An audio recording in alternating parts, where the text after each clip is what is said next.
بسم الله الرحمن الرحیم. نن زموږ د ارشاد الصرف سبق نمبر 138 دی او قانون نمبر 64 دی او د ناقص قوانین شروع دي. نن به موږ د دعی قانون وایو. د دعی قانون نو د دې قانون خلاصه دا ده چې هر کله یا د اسم متمکن په اخره کې راشي، هر کله چې یا د اسم متمکن په اخره کې راشي او مشدد یا مخفف وي. مشدد معنی چې شد وي پی او مخفف معنی چې شد پی نه وي.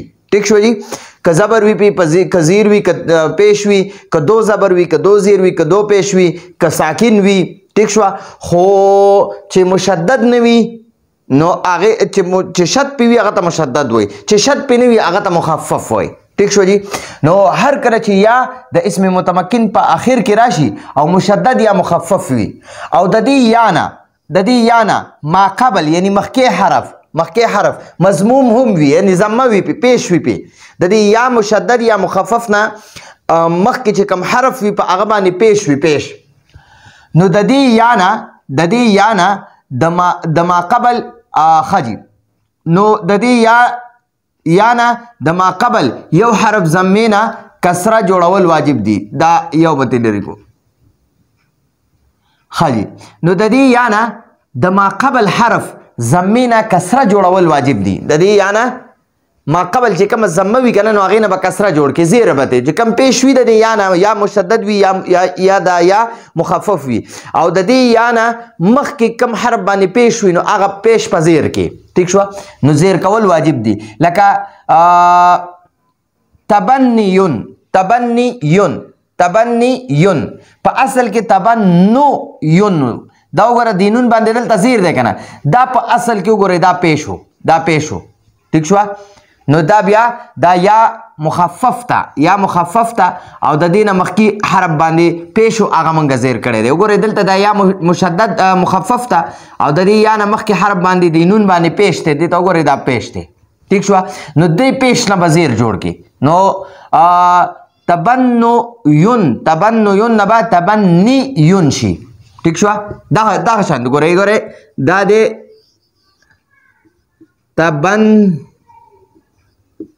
تبنیون. نو اوس موږ ته وایي چې یا د اسم متمکن په اخره کې رالی، دا یا د اسم متمکن په اخره کې رالی او مخفف ته یعنی شد پې نه دی، بغیر شد نه ده او د دې یا نه مخکې حرف باندې پیش وي که نه نو دا پیش په زیر کې. نو دا به موږ سره دا تبنیون نه به موږ سره څه شي تبنی دا چې کوم پیش وو که نه دا موږ زیر کو تبنیون. ٹھیک شو. او مقویون چې دی که نه دا مقویون دا په اصل کې مقویون و مقویون. ٹھیک شو. اوس پر مقویون کې وګورئ دا مقویون وګورئ دلته دا یا مشدد ده، دې ځای کې په تبنیون کې دا یا مخفف وه. ٹھیک شو. او مخکې حرف باندې پیش نو هغه موږ زیر کو. دلته یا مشدد ده او په دې مخکې حرف باندې ته پیش دی نو د دې پیش نه به موږ زیر جوړ کو. نو دا به موږ سره څه شي ګورئ ورته مقویون بشي. مقویون د واو باندې چې کومه ضمه وه که نه دا ضمه نو دا موږ زیر کړه. نو ګورئ دا اوس موږ سره د دې پیش نه موږ زیر جوړ کو. نو مقویون نه موږ سره مقویون شو. ٹھیک شو. دا څه وجه وه دلته یا د اسم متمکن په اخره کې دا یا راغلی ده او مشدد ده شد والا ده. وګورئ شد والا او د دې شد والا یا نه مخکې پیش دی نو د دې پیش نه به زیر جوړی. د دې یا نه چې کومه مخکې حرف باندې پیش وي که نه هغې باندې به زیر ولګې. نو دلته کې موږ سره دا یا مشدد ده. ٹھیک شو. دا وګورئ دا مشدد ده او د دې یا نه مخکې حرف باندې پیش و هغه موږ زیر کو. ٹھیک شو جی. دلته کې دا یا مخفف ته دی په تبنیون کې وګورئ تبنیون دلته اوس دا یا مخفف ته شد پې نه دی، چې شد پې وي هغه ته مشدد وي، چې شد پې نه وي نو هغه ته مخفف وي. نو دلته پې دو پیش دی، صرف دو پیش دی.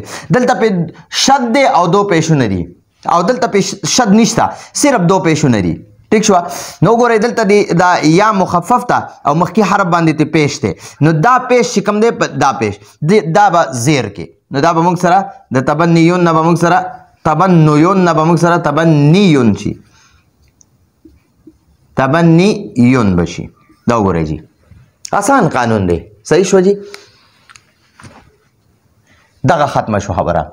او کچرته د دې یا نه ما قبل دوه حروف راغلي وي، دوه حروف مضموم وي، دا یا مشدد ده یا مخفف ده. یا به دا یا چې ده که نه دا به یا مخفف به وي یا به مشدد وي. ټیک شوه. او د دې نه مخکې دوه حروف رالل، په هغه دوو حروفو باندې ضمه ده. د یا نه مخکې حرف باندې هم ضمه ده او د بیا د دغه مخکې حرف نه مخکې حرف باندې هم ضمه ده.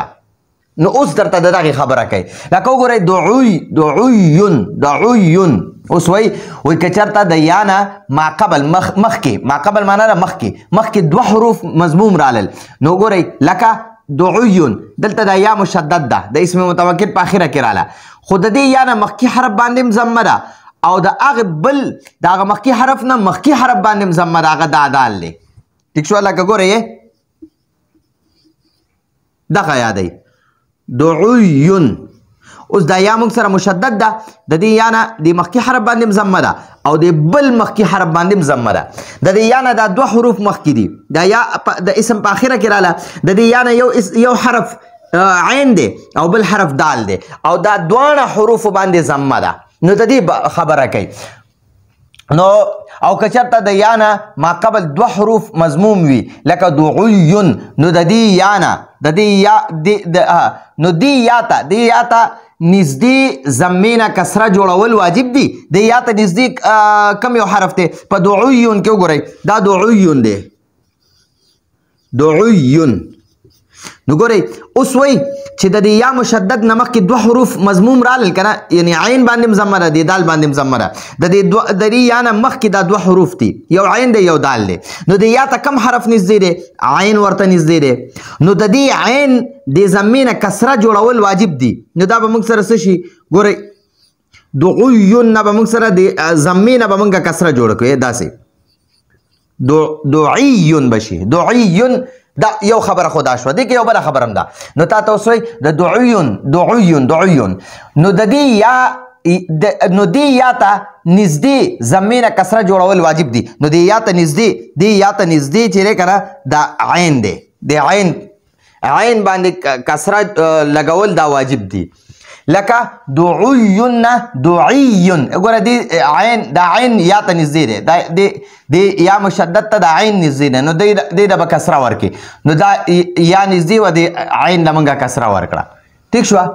او د دې یا که چېرته او دې یا چې کومه ضمه لرې ده، دې ته ګورئ، او د دې یا نه دا به اوس موږ داسې وکړو، او د دې یا نه دلته کې به ورسره نه ولیکئ، او د دې یا نه چې کومه ضمه لرې ده، دا ضمه لرې ده، د هغې ضمې نه کسره جوړول جایز دي. ګورئ دعویون دی که نه، دعویون د یا ته چې کوم نږدې حرف دی که نه، دې باندې کسره لګول، دې ضمې نه کسره جوړول واجب دي. او دې یا نه چې کوم لرې دی که نه، نو وګورئ دا دال تی لرې دی، نو دې ضمې نه کسره جوړول یعنې دې پیش نه زیر جوړول جایز دي. د یا ته چې کوم نږدې حرف دی د هغې باندې چې کوم پیش دی د هغې نه زیر جوړول واجب دي. او د دې یا نه چې کوم لږ لرې دی د هغه نه د هغې پیش نه زیر جوړول جایز دي. ٹھیک شوه. دوه خبرې پکې راغلې، یا ته نږدې حرف له زیر ورکول واجب دي او د یا نه لرې حرف له زیر ورکول جایز دي. ٹھیک شوه جی. دغه خبره درته کوي. لکه دعیون نه دیعیون، د یا ته چې کوم عین نږدې و هغې له هم زیر ورکول واجب دي، او د دې یا نه چې کوم لرې دال دی هغې له زیر ورکول جایز دي. ٹھیک شوه. اوس ګورئ دعیون چې دی، دعیون په اصل کې دعویونو. ګورئ دعیون د عین د دې یا مشدد نه مخکې یو دال حرف دی او بل یو عین حرف دی او یو دال حرف دی، نو عین ورته نږدې دی او دال ورته لرې دی. ٹھیک شوه. نو اوس د دې ګورئ دا یا مشدد ده، د اسم په اخره کې راله، د اسم متمکن په اخره کې راله، دې یا ته نږدې عین دی او د دې یا نه لرې دال دی. نو د یا ته چې کوم نږدې عین دی دې له زیر ورکول واجب دي او د یا نه چې کوم لرې دال دی هغې له زیر ورکول جایز دي. اوس تا ته وایي د دې خبره درته کوي وایي د عین ضمه یا ته نږدې ده یا ته دا تا ده ښه د عین ضمه یا ته نږدې ده نو دې ضمې نه کسره جوړول واجب دي نو دعیون شو د وګورئ د یا ته د عین نږدې دی نو د عین کومه ضمه چې وه هغې نه موږ پې زیر جوړ کړو دعیون شو.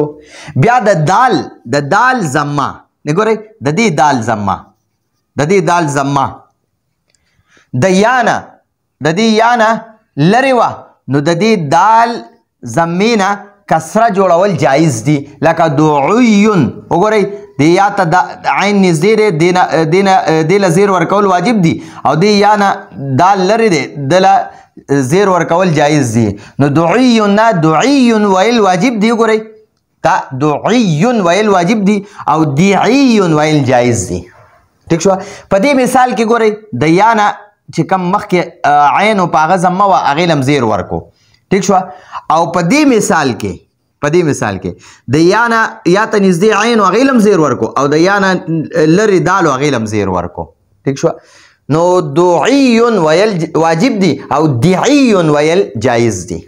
ٹھیک شو جی نو دا زموږ سره د دعیون قانون امید ده چې تاسو په دې پوه شوي وئ. راتلونکي درس پر اجازت غواړو. هذا هو المرام والله اعلم بحقیقة الكلام.